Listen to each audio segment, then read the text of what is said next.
Greece, lest we forget, is the cradle of democracy, so perhaps nobody should have been too surprised when its Prime Minister, George Papandreou, announced a referendum on whether the country should accept the latest Eurozone bailout package.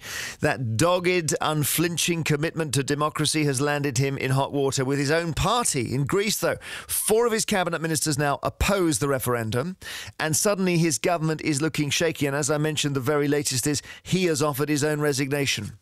If he does struggle through and the referendum goes ahead, which way should the Greek people vote? Before you answer that, can you put yourself in their place?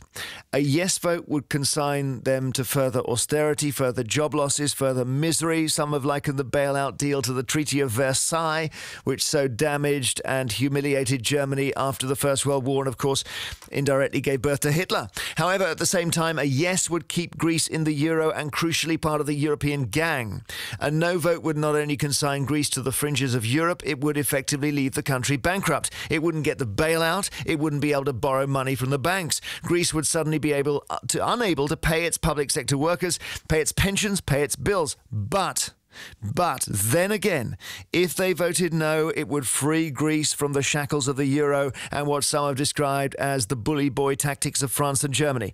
Greece could default, devalue, and maybe prosper once more. So, if you were Greek, which way would you vote? Lindsey German, socialist author and campaigner.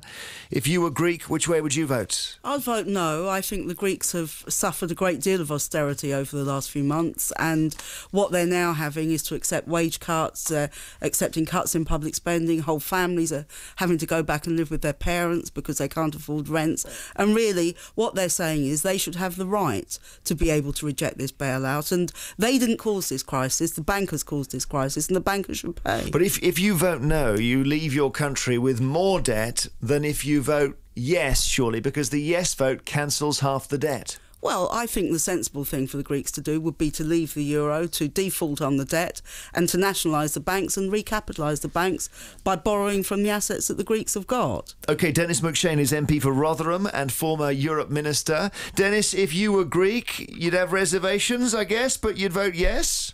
I'd hold my nose, because the idea of plunging Greece into 10 years of total misery, no money, poverty, no access to capital markets.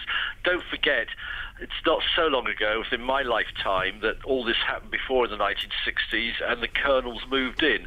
So the idea that some total economic crisis is bad enough in Greece. We've got job cuts and wage cuts and pension cuts in this country, and we're not in the euro. So yes, I think on balance, I would vote yes. Whether the referendum will happen if George Papandreou quits, I'm not sure. We're moving to a great crisis in Greece and Europe, but the idea that a return to the rule by the colonels and plunging Greece into some kind of Latin American maelstrom of poverty, I think is ridiculous. Do you think it's a priority, or even anything the Greeks should want, to stay in the Eurozone? If Greece attempts to be a modern country, it can go back to what it was when I first went there when I was a kid. It looked more like North Africa than a modern European country. It can obviously quit Europe if that's what it desires. I don't think the Greeks want that. It's not their fault. I agree with Lindsey. The French, German banks insanely lent them money, but the Greek governments didn't raise taxes, didn't run proper public finances. But yes, it's ordinary Greeks who are suffering. So I understand the anger and the fury. George Papandreou is a deeply honourable man. He's done everything he can. I think he's come to the end of his personal road, and he's saying to the other politicians, well, if you've got a better plan, implement it. The Greek Conservative Party refuses to accept any responsibility for 5 years of the most disastrous administration Greece has ever had, and is sitting on the sidelines thinking it'll profit from this crisis. But believe me, democracy is now seriously under threat in Greece as a result of this crisis. Lindsey, if you vote no, you're effectively, if you're Greek, if you can go with us on that, you vote no. You come out the euro, basically, don't you? That's you default, and all the stuff that you mentioned happened, and they're back with the drachma, and everyone goes on holiday there. If you vote yes, you've got France and Germany looking out for you, and they are two big and powerful countries, and at the moment they kind of have to look out for you because you're part of the gang. Well, they haven't looked out for Greece, have have they? They've allowed Greece to have to accept these packages. There's all sorts of near racist ideas that somehow the Greeks don't work as hard as the rest of us. Actually, they're the second longest hours in the OECD countries. Well, we had someone on 2 days ago saying that the Greeks were enjoying this because they love drama.